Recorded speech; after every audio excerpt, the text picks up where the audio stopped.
Hello and thank you for tuning in to Arirang News on this Chuseok holiday. It's 6 p.m. here in Seoul on October 8th, and I'm Peunji. The European Union is moving to double tariffs on imported steel while slashing duty-free quotas. This is a move aimed at protecting its own industry, but could spell trouble for major exporters, including South Korea. Our Pyeongyang reports. The European Union has announced plans to raise tariffs on imported steel to 50%, doubling the current rate and halve the current duty-free steel import quota. A new import regime replacing the current safeguards that expires on the 30th of June 2026 will cut the tariff-free import quota by 47% from 33 million tons to 18.3 million tons. Introduce a prohibitive 50% out-of-quota tariff. EU Executive Vice President Stéphane Séjourné stressed that the move is aimed at protecting the region's steel industry and preserving jobs, noting that 18,000 positions were lost last year. The new rule will apply to all countries that are not part of the European Economic Area, while individual country-specific quotas will be set through bilateral negotiations. The regulation will replace the existing steel safeguard, first introduced in 2018 to counter U.S. tariffs, which must end by June next year under World Trade Organization rules. The European Commission emphasized that it hopes to implement the measure as early as possible, potentially before the safeguard's scheduled expiration. For South Korea, the move raises serious concern.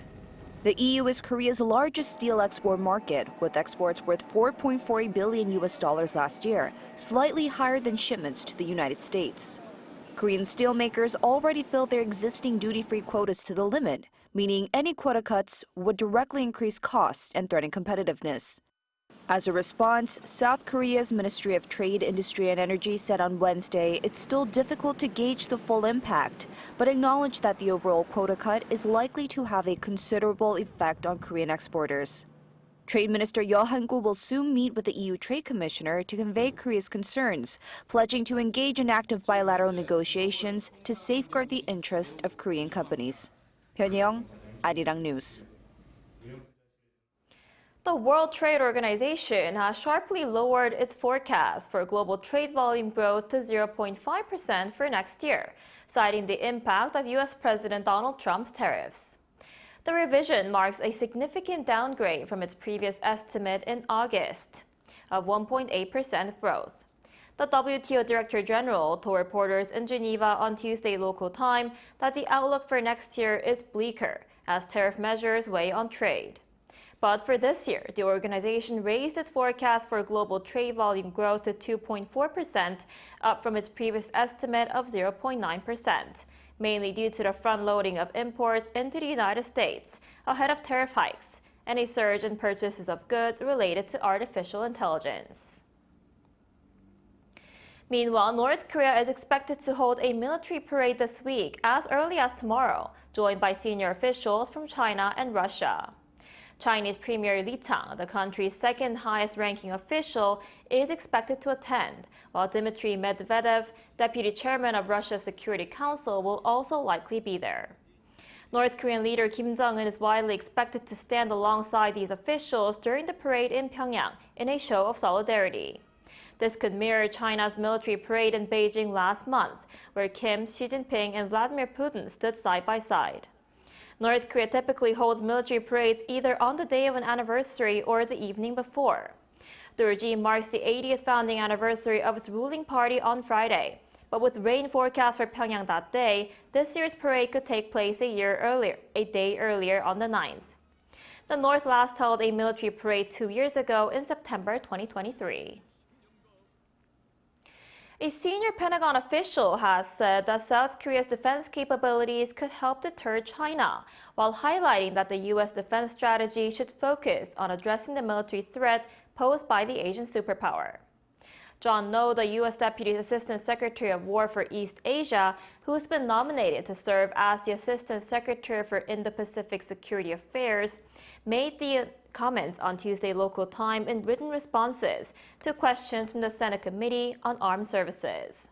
Those said while South Korea should focus primarily on leading Seoul and Washington's conventional deterrence against North Korea, many of its capabilities could also contribute to deterring China. He specifically pointed to long-range fires, integrated air and missile defense, space and electronic warfare capabilities as areas that could have a meaningful impact. His comments come amid reports that the Trump administration's forthcoming national defense strategy will focus more on homeland defense rather than countering China. Now, on the cultural front, South Korea's Jeollanam-do Province is hosting the first international Sumuk Biennale showcasing the traditional East Asian art form. Our Tae-in-kyung tells us more. The International Sumuk Biennale is being held in the city of Mokpo and counties of Jindo and Haenam in Jeollanam-do Province until the end of October. Sumuk is a traditional East Asian art form that uses shades of black ink on absorbent surfaces. Exhibitions showcase various transformations of ink wash painting, which is eco-friendly as it uses water-soluble natural material. And Jeollanam-do Province is also opening an exhibition hall to promote Sumuk all over the world. The province will invest 42 billion Korean won, around $30 million into building a Sumuk Art Center. The center will be open in 2028 in Mokpo. Sumuk expresses the universe with the beauty of Korea. Sumuk is the next leader of K-content. Jeollanam-do Province will lead the way.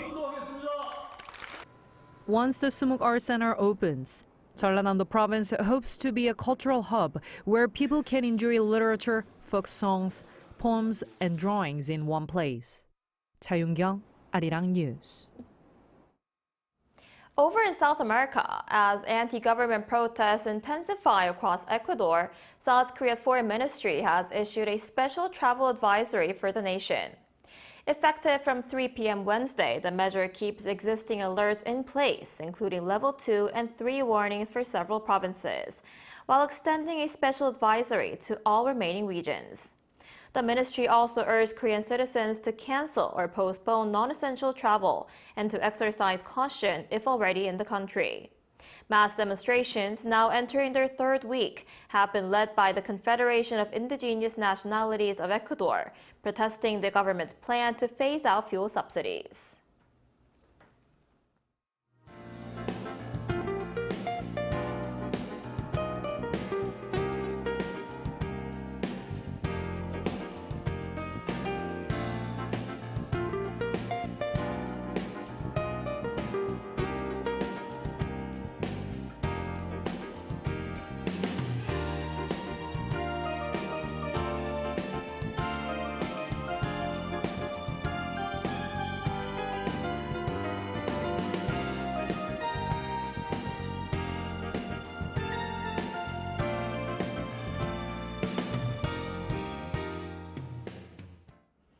Now that's all we have for today. Arirang News will be back tomorrow at noon Korea time. Thanks for watching.